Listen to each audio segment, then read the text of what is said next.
Untuk mensupport Belajar Bentar, kalian bisa mengklik subscribe. Halo, selamat datang di Belajar Bentar. Sekarang kita akan belajar Windows 10 mengenai menghentikan sementara pembaruan Windows 10.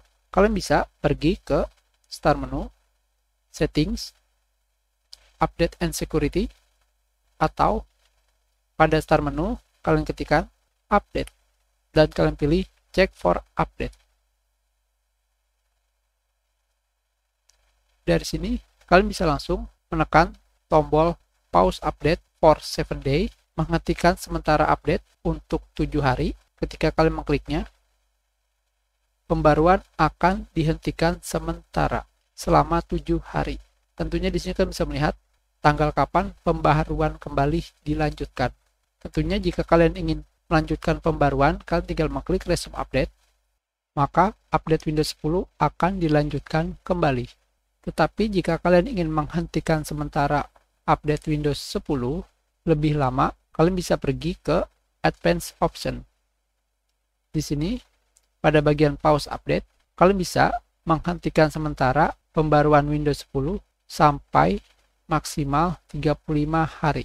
Sekarang kita lihat di sini, kalian bisa melihat, kalian bisa memilih tanggal yang kalian inginkan,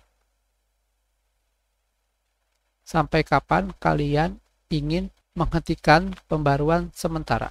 Tetapi yang jelas, maksimal menghentikan pembaruan adalah 35 hari. Jika melebihi 35 hari, secara otomatis perangkat kalian akan mendapatkan pembaruan terbaru. Baru bisa di pause kembali atau diberhentikan kembali. Dengan kata lain, tidak mungkin OS kalian tidak mendapatkan pembaruan.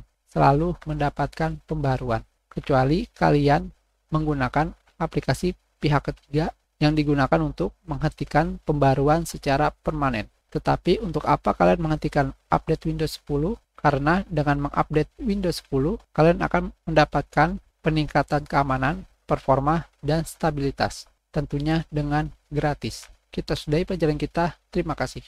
Jika ada yang ingin kalian tanyakan, kalian bisa menulis pertanyaan kalian di kolom komentar. Jika kalian menyukai video ini, klik like. Kalian juga bisa menyebarkan video ini ke teman-teman kalian. Dan jika kalian belum subscribe, silakan subscribe agar kalian bisa menemukan video terbaru.